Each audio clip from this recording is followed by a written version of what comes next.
Seu dispositivo acaba de se conectar com uma frequência estranha e especial. Uma frequência de outro universo. Já é tarde demais para desistir. E você não vai querer desistir. ZY7 Além. Esta é a frequência 7 Além. A gente trouxe o horror de volta e você está embarcando em um ônibus sinistro para uma jornada para além dos limites da nossa realidade. Aqui, o impossível se torna possível, as sombras ganham vida e os mistérios do multiverso se tornam reais. Não perca a sanidade, segure-se em mim e prepare-se para encontros inexplicáveis. Experiências assustadoras de pessoas iguais a mim, iguais a você, pessoas que podem estar ao seu lado. Feche a cortina, apague as luzes, mas nunca, jamais fique só. Eu sou Luciano Milici, seu anfitrião, amigo, guia e protetor nessa madrugada interdimensional. O cara que trouxe o universo paralelo para a festa. A partir desse momento, mundos se colidem, dimensões se sobrepõem, realidades se confundem e portais se abrem. Vem comigo e vamos atravessar juntos nessa madrugada para um local onde nada faz sentido e tudo pode acontecer. Fica comigo nessa madrugada porque aqui o horror vai rolar e vai rolar direto. Meu nome é Luciano Milici, bem-vindos à Frequência 7 Além.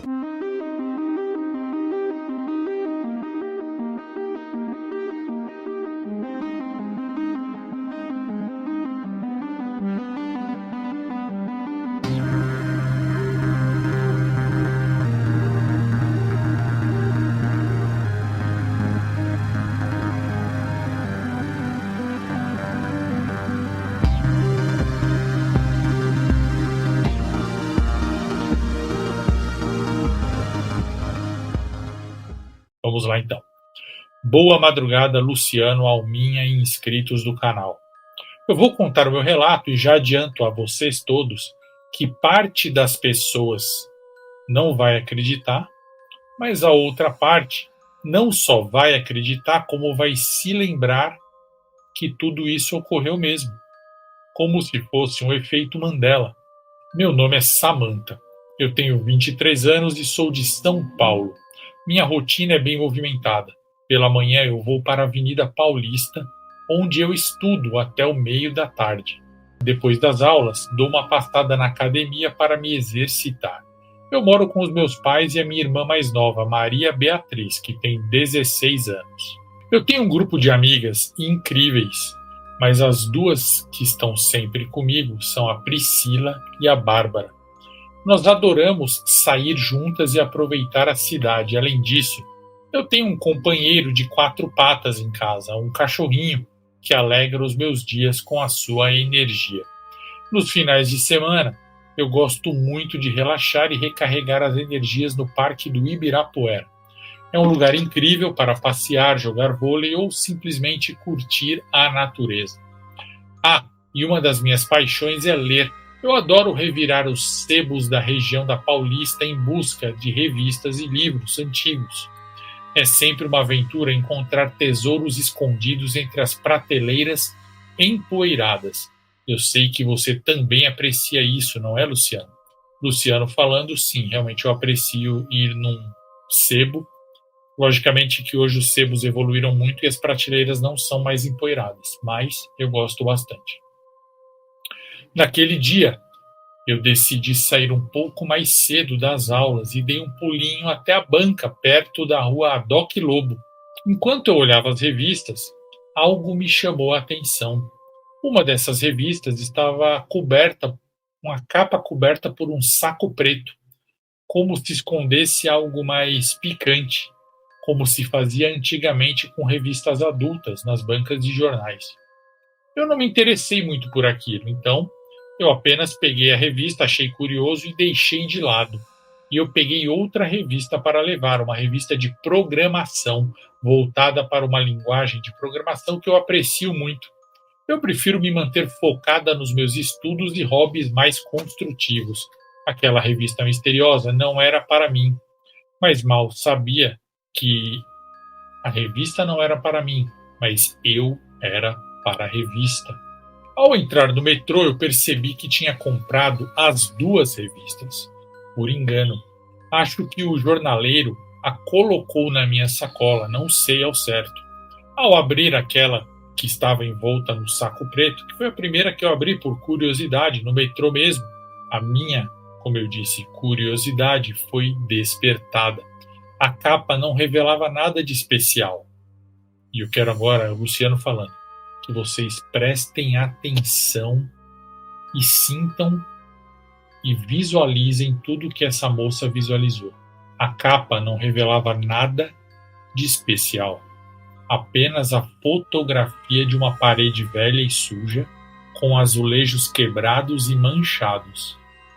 Estranhamente, aquela imagem me causou um mal-estar, uma sensação desagradável que me fez arrepiar. O nome da revista, Finistrum, parecia enigmático. Eu não conseguia evitar a sensação de que algo estava errado com aquilo. Por que uma revista aparentemente comum teria uma capa tão perturbadora e um nome tão esquisito? Finistrum. Intrigada, decidi folheá-la para descobrir mais sobre o seu conteúdo. Eu folheei as páginas da revista Finistrum e fiquei perplexa com o conteúdo. Eram páginas repletas de imagens sombrias e perturbadoras, de localidades abandonadas, sujas e esquecidas. Cada imagem vinha acompanhada de poucas palavras ou frases, mas o suficiente para intensificar a atmosfera sinistra que emanava da revista. Eu esqueci muitas coisas que eu vi e li naquela revista, porém algumas palavras eu não consigo esquecer. Eu penso nelas todos os dias e sonho com elas todos os dias. Em uma página eu me deparei com a imagem em preto e branco de uma boneca toda quebrada, largada em um terreno baldio, com a palavra plurimusco escrita embaixo. A sensação que aquela imagem transmitia era de desolação e abandono. Outra página mostrava uma xícara quebrada sobre uma mesa velha e infestada de moscas, com a palavra Magnolatus logo abaixo. Aquela imagem era repugnante, e o termo associado a ela só aumentava a estranheza do conjunto. A revista Finistrum despertava em mim uma mistura de fascínio e inquietação, e eu me perguntava qual seria o significado por trás daqueles enigmáticos termos e imagens. Enquanto eu folheava a revista Finistrum, uma sensação estranha tomou conta de mim.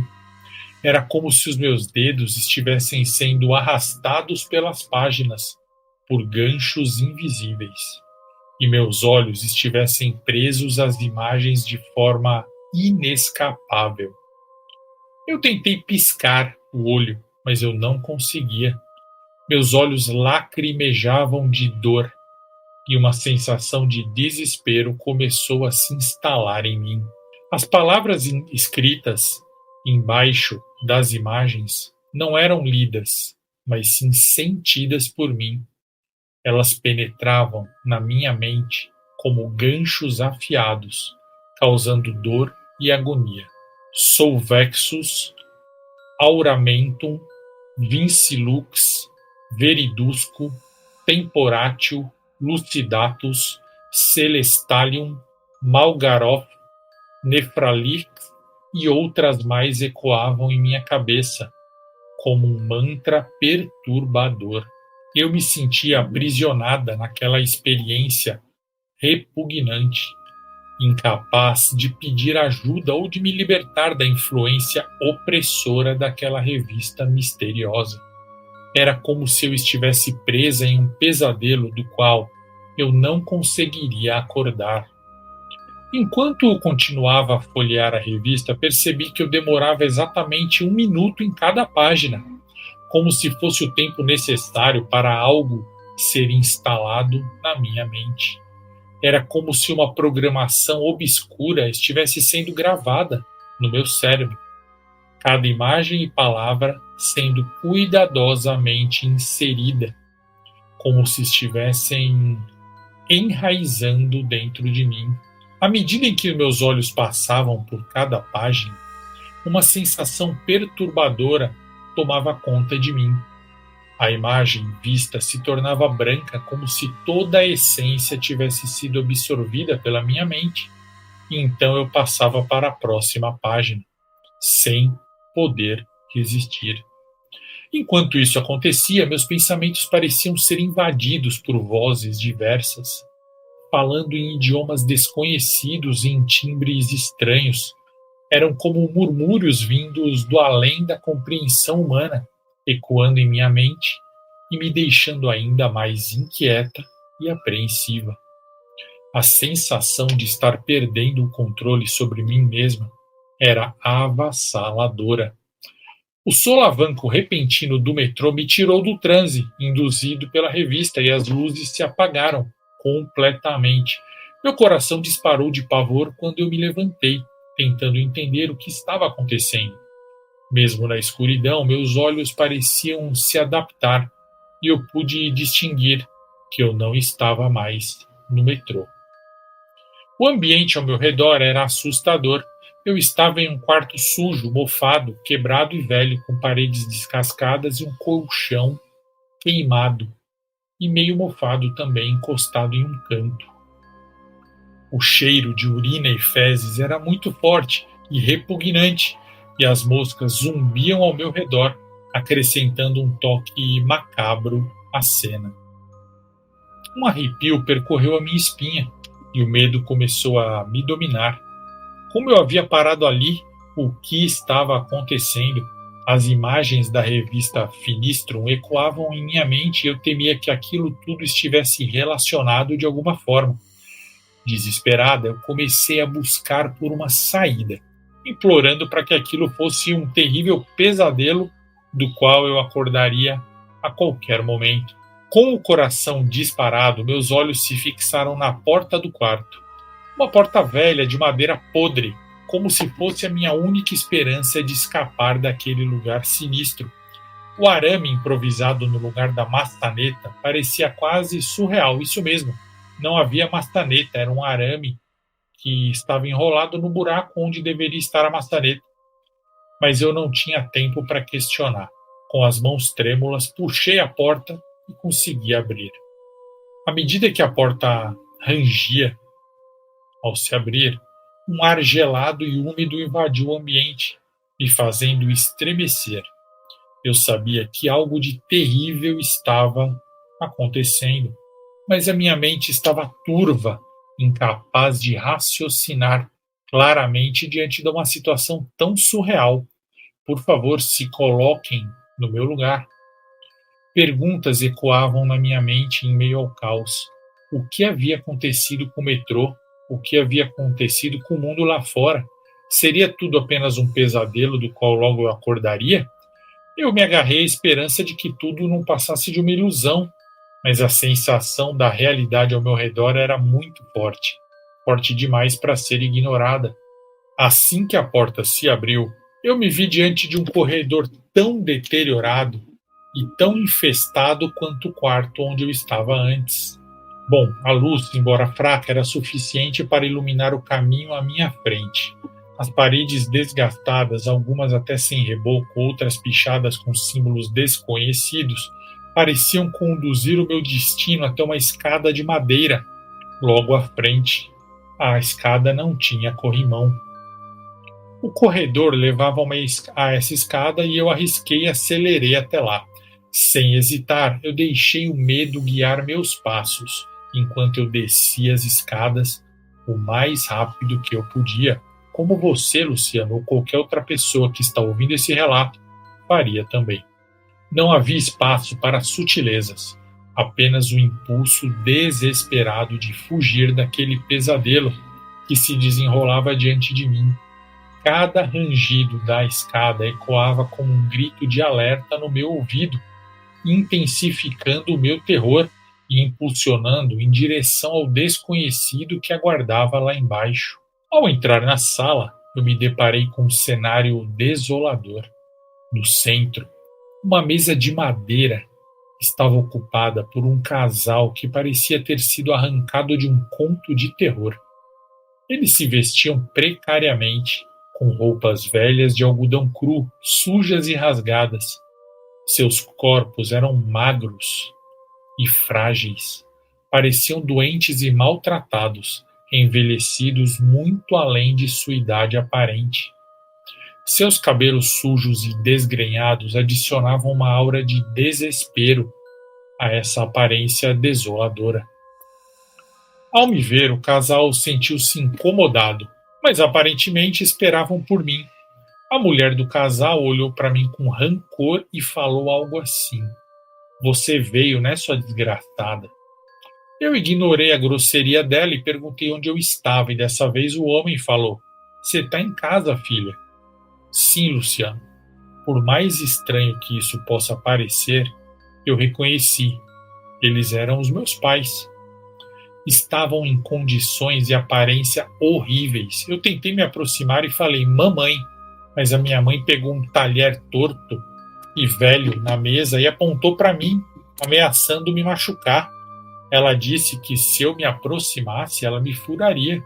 O choque me atingiu como uma avalanche quando eu percebi a verdade assustadora. Aquela sala, aquele casal miserável, eram parte do meu mundo, da minha própria casa. Uma onda de horror e confusão me dominou enquanto eu tentava assimilar o que estava acontecendo. Como eu poderia estar ali, naquela situação desesperadora, quando momentos antes eu estava na segurança do metrô? O que havia acontecido para que tudo mudasse tão drasticamente? Questões sem respostas rodopiavam na minha mente, alimentando o medo que crescia dentro de mim.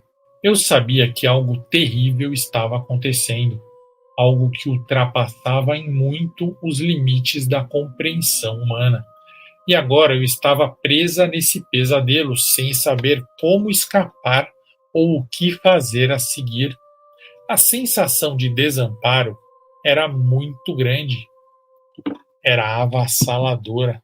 Eu me sentia como uma marionete nas mãos de forças que iam além do desconhecido.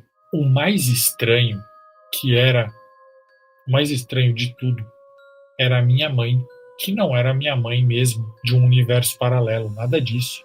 Ela não era uma outra mãe, era a minha mãe verdadeira. Eu senti e sabia que aquela era a mãe que eu tinha convivido a vida inteira. Só que era uma mãe decepcionada, cansada, ferida, com muito sofrimento, ódio e rancor. Eu perguntei o motivo de me tratarem assim e meu pai perguntou: "Você não sabe, né, sua..." E falou um palavrão. Eu comecei a chorar muito até que eu ouvi sons vindos da cozinha. Eu deduzi que eram da minha irmã e eu chamei por ela. Eu falei: "Bia, Bia, sou eu, vem cá." A irmã dela, para quem não lembra, se chama Maria Beatriz. Só que da cozinha, ao invés da minha irmã Maria Beatriz, veio o meu cachorro. Ele estava praticamente sem pelos, com um dos olhos cegos e sem uma pata.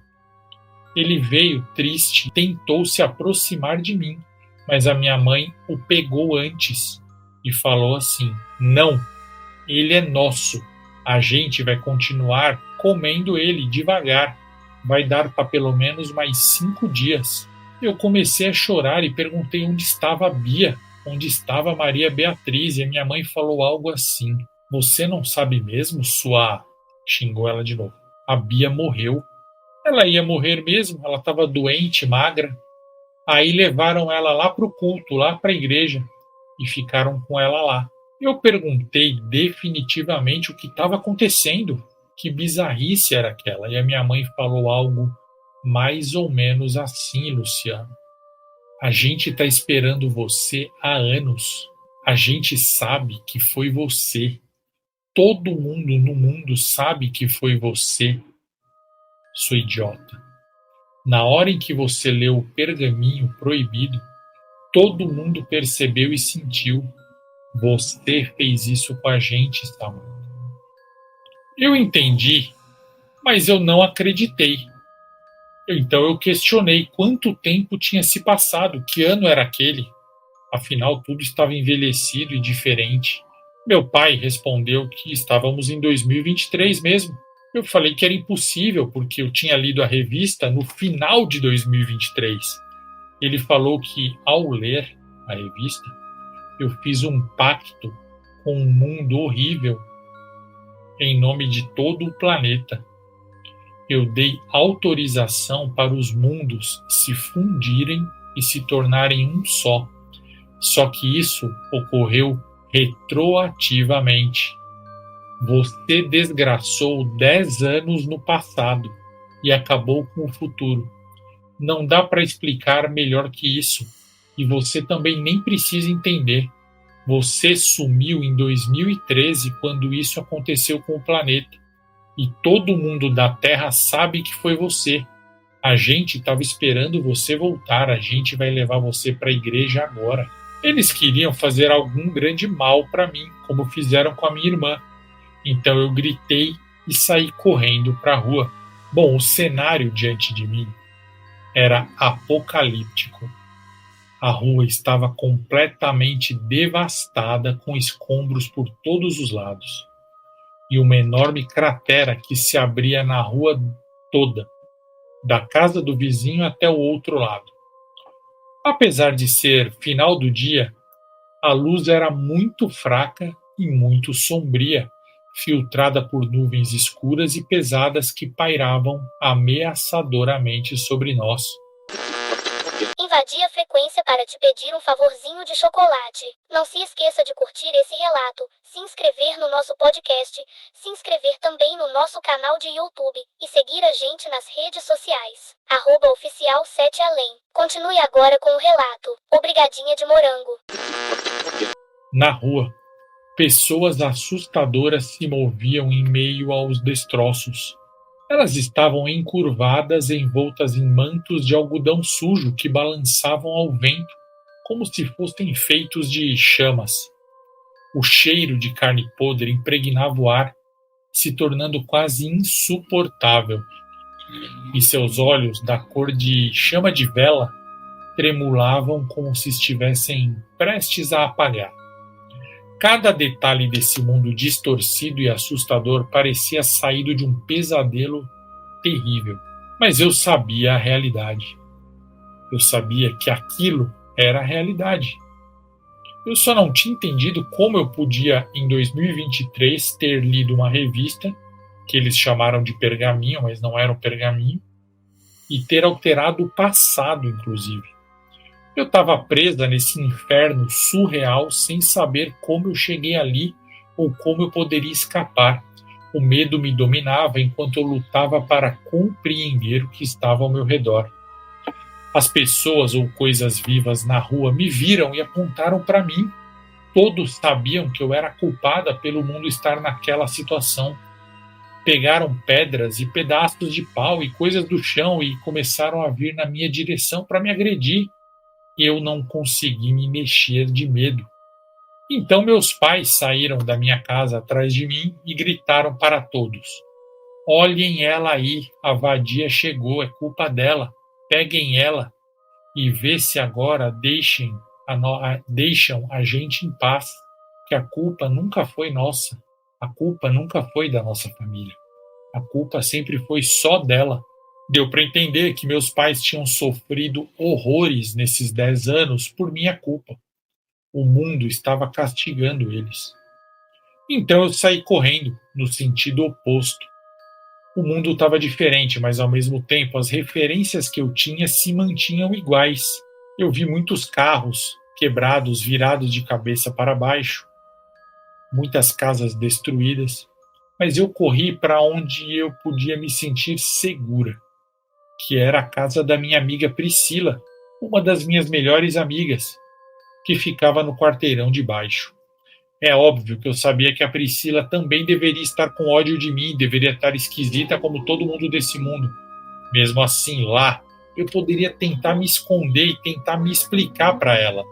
Se alguém no mundo, ou em qualquer mundo, me compreendia melhor que os meus pais, esse alguém era a Pri. Os seres e meus pais não conseguiam correr. Eles apenas caminhavam. Eram lentos e cansados. Eram estragados.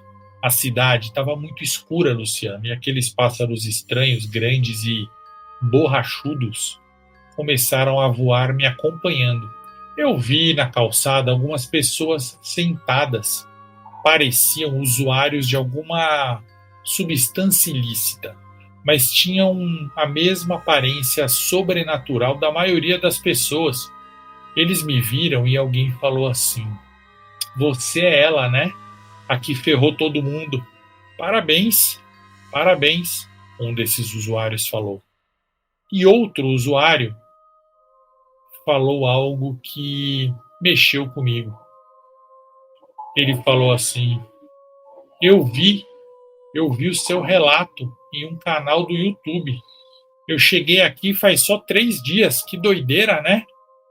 Eu olhei para esse cara e era um garoto, um rapaz novo. Ele estava de moletom e a sua aparência não era semelhante à dos outros. Ele parecia saudável. A aparência dele estava piorando, mas ainda não tinha piorado. Ele ainda não estava transformado. Eu corri mais um pouco e vi seres que eram para serem cachorros, mas não eram cachorros. Eram para serem gatos, mas não eram gatos. Em algumas esquinas havia uns homens que se pareciam monges. Eles estavam de túnicas e não dava para ver os rostos deles. Eles seguravam varas enormes que na ponta de cima tinham um gancho como símbolo religioso. Muito estranho. Quando eu passava por esses seres, eles entoavam uns cânticos que eu não conseguia compreender. Eu chorava muito e rezava. Eu perdi as contas de quanto eu rezei até que eu cheguei no sobrado da Priscila, minha amiga, 2 quarteirões abaixo. Estava tudo escuro. O portão da frente estava derrubado e as paredes pichadas e quebradas. Eu invadi a casa antes que me alcançassem e vissem onde eu entrei. Ninguém viu. A sala da Priscila estava toda bagunçada, tudo quebrado. O cheiro de podre era fortíssimo. Era um podre estilo IML.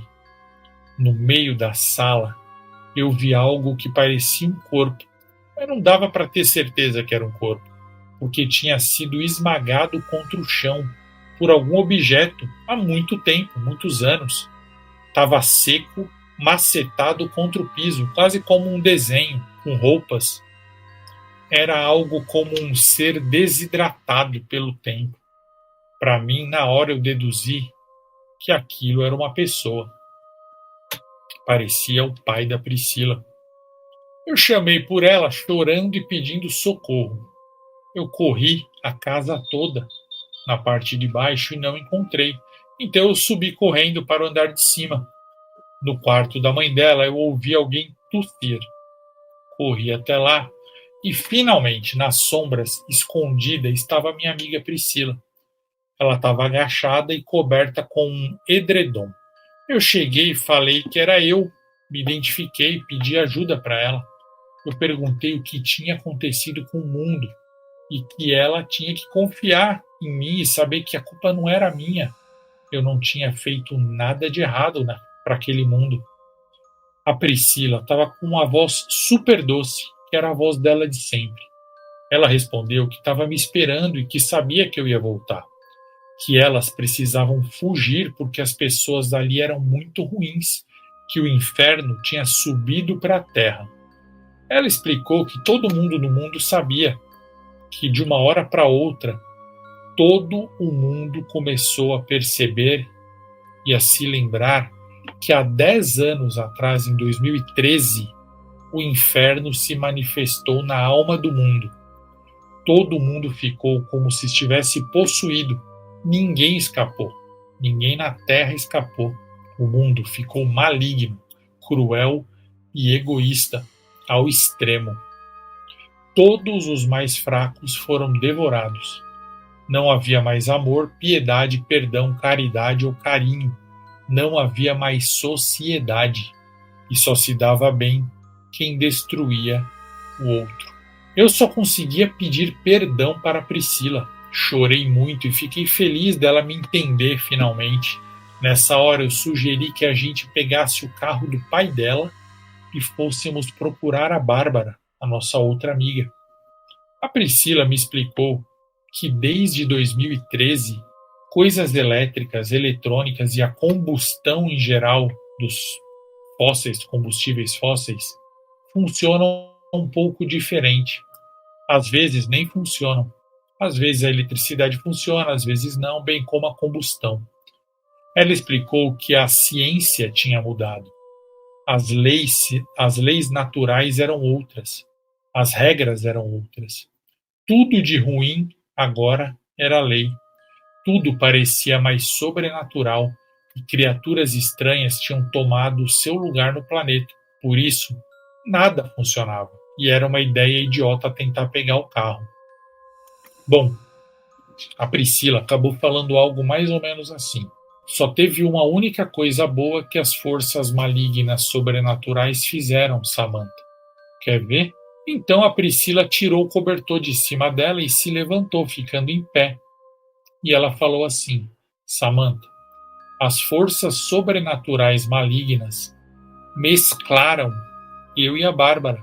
Agora a gente é feliz porque somos uma só e você poderá se mesclar com a gente também. Luciano do céu. A Priscila estava costurada com a Bárbara, de verdade, mas a Bárbara já estava roxa, porém parecia que ainda respirava. As duas estavam com as cabeças juntas, derretidas, como se fossem soldadas, grudadas.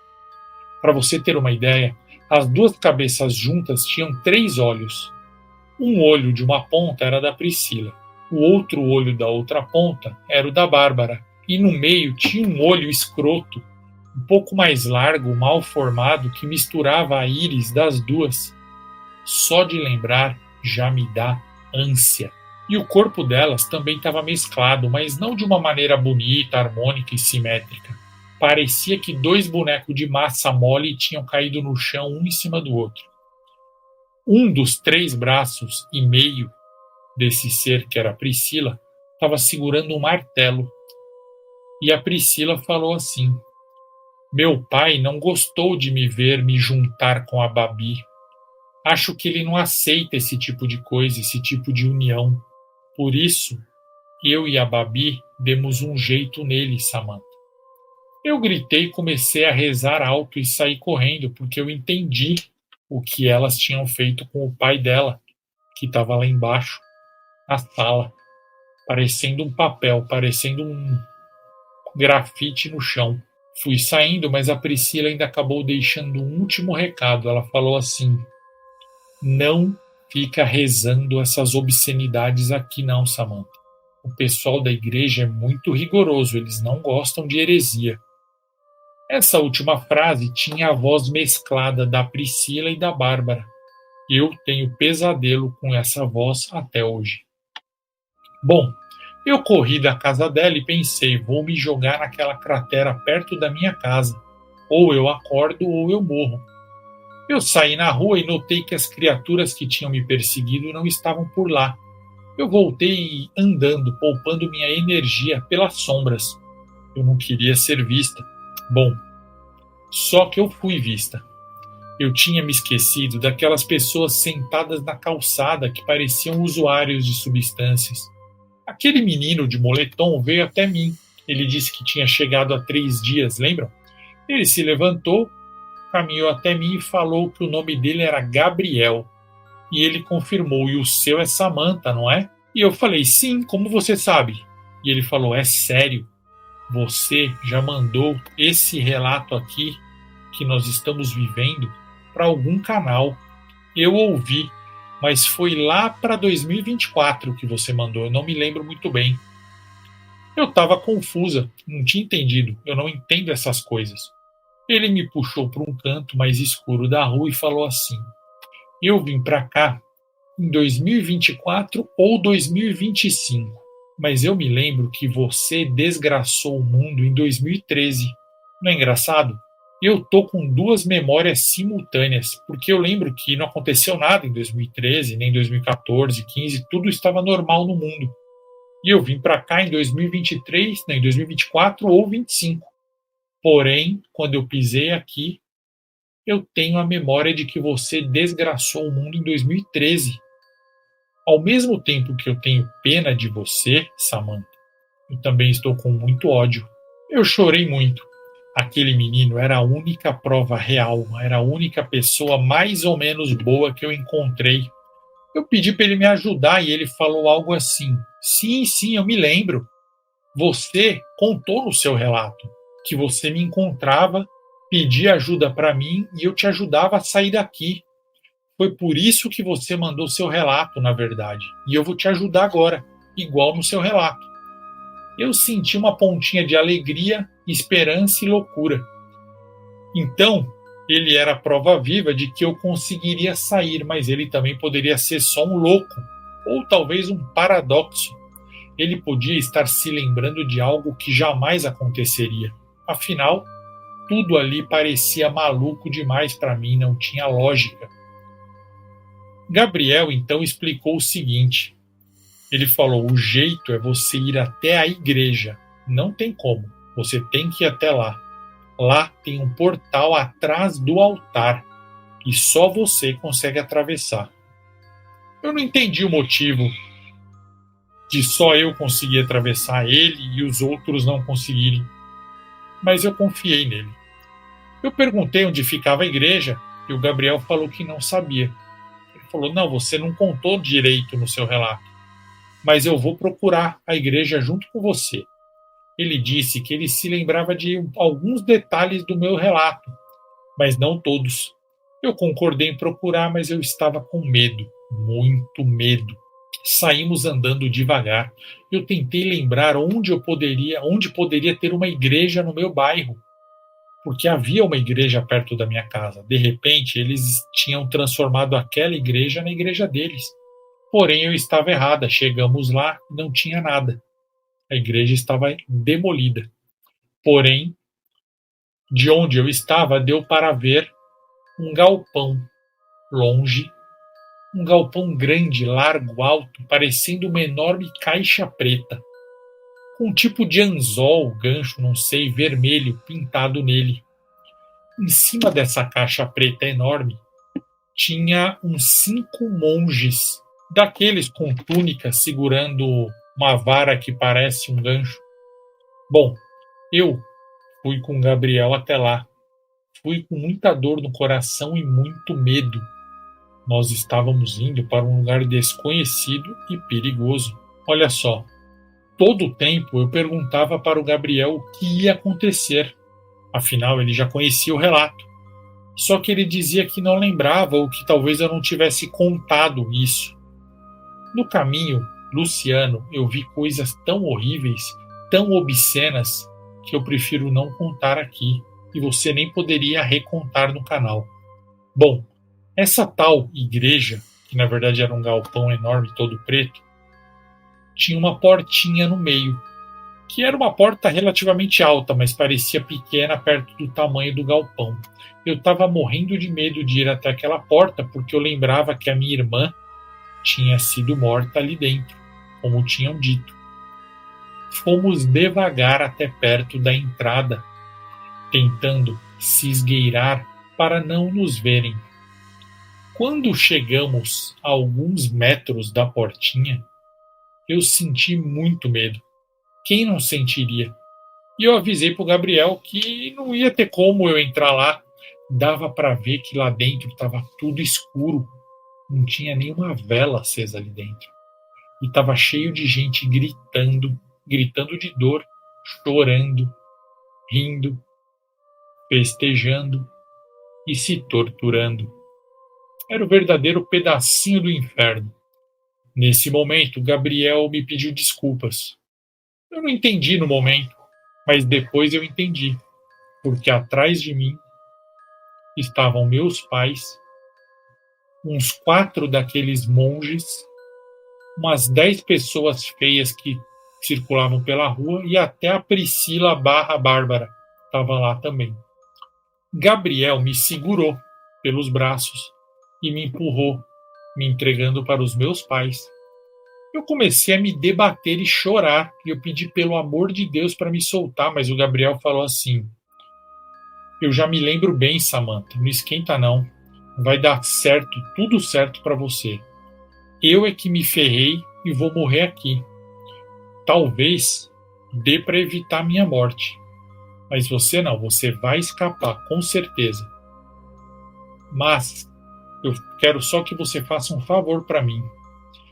Deixe bem claro no relato que você escrever que o meu nome é Gabriel e eu estou de moletom.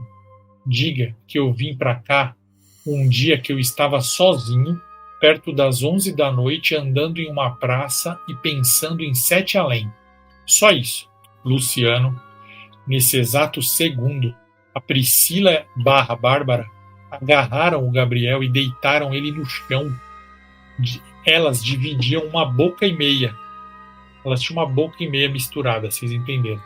Mesmo assim, com as arcadas dentárias fundidas, elas conseguiram morder o fundo do pescoço do Gabriel e ficaram lá devorando ele no chão, enquanto ele gritava e se debatia e se sufocava no próprio sangue. Que fofo. Comecei a chorar e desistir. Eu queria que tudo acabasse logo. Eu queria que aquilo acabasse. Era muita tortura psicológica e física. Os malucos me empurraram no chão e me arrastaram pelos cabelos. Doeu demais. Me levaram para dentro da tal igreja. Eu pedi para Deus acabar com tudo naquele momento. Eu fui arrastada naquele chão cheio de coisas muito, muito nojentas e obscenas. Me levaram até perto do altar e eu pensei, bom, pelo menos o Gabriel disse que tem um portal ali atrás do altar. E se eu correr até lá? Eles me largaram no chão e nesse segundo, como eles consideravam que eu estava entregue, eu aproveitei minha última força e levantei correndo e fui para trás do altar. Só que essa não foi a minha salvação. Era exatamente isso que eles queriam, Luciano, me levar para trás do altar. Atrás do altar tinha algo gigante, algum ser eu não consegui ver. Esse ser me segurou, como deve ter feito com a minha irmã Bia, e lentamente, com longas mordidas, devorou meu corpo membro a membro. Bem devagar. Eu gritei e senti toda a dor. Meus pais riam, os monges comemoravam erguendo os ganchos e balançando. E eu despertei. 2 seguranças do metrô me acordaram. Eles me socorreram porque disseram que eu estava tendo um ataque epilético no vagão. Eu estranhei porque eu já estava perto da última estação da linha, muito longe da Brigadeiro, onde tudo começou. Praticamente apaguei ou sumi toda a viagem e só retornei na última estação. Se eu pudesse pedir às câmeras, provavelmente eu veria até meu corpo desaparecendo do metrô e aparecendo novamente. Não sei. Esta é só uma teoria minha. Desde então, algumas pessoas, quando me veem, pessoas aleatórias ou até pessoas da minha família, elas dizem que lembram de mim, lembram de algo ruim ligado a mim, que talvez seja um sonho, talvez seja uma memória. As pessoas me veem e dizem que tem uma má impressão comigo de alguma coisa, mas depois elas desencanam. Luciano, o Gabriel não me contou para qual canal ele enviou, ele viu o relato. Ele não disse que foi no seu canal. Ele não disse que ele assistia ao seu canal. Por isso eu mandei para vários canais esse relato, mas nenhum contou até hoje. Analisando os relatos que você conta, Luciano, você é o único que fala da Igreja do Gancho. E esse tipo de relato é mais a sua cara. Por isso eu acredito que você contará. Eu estou te contando na esperança de você salvar o Gabriel, se ele for real, é claro. Não há sinal da revista. Na banca, ninguém se lembra dela e nem se lembra de ter colocado na minha sacola. Isso tudo foi real e eu tenho marcas físicas para provar. Meus pais dizem que lembram de sonhos malignos comigo. E eu tenho certeza de que muita gente no mundo deve lembrar mais ou menos. Mas Ninguém tem a certeza que eu tive de que nós fomos para uma realidade paralela, ou talvez trouxemos para cá essa realidade. Não sei. Eu deduzi que eles tentaram usar a minha irmã, a Bia, para resolver tudo, entregando ela para ser devorada. Mas não adiantou, precisava ser eu, a pessoa que leu a revista, a pessoa que leu o tal pergaminho. Mas isso é só uma teoria minha, Luciano. Eu espero que nunca ninguém mais no mundo seja presenteado com a surpresa daquela revista, que só de ler já traz um mau pressentimento. Mas caso alguém encontre, eu espero que jamais leia. Tudo o que foi dito aqui eu atesto como verdade. Beijos, Samantha. E esse foi o relato da Samantha. E essa foi a Frequência 7 Além, a única que te leva com segurança e muitos sustos para outra dimensão. Muito obrigado pela companhia nessa interferência mágica e assustadora vinda de outro universo diretamente para os seus ouvidos. Fica comigo nessa madrugada porque aqui o horror vai rolar e vai rolar direto. Meu nome é Luciano Milici, nos vemos em 7 Além. 7 Além, a gente trouxe o horror de volta.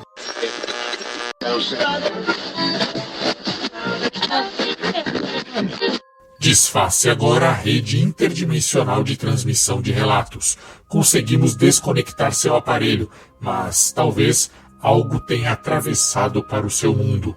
Fique agora com seus sonhos mais íntimos e pesadelos mais assustadores.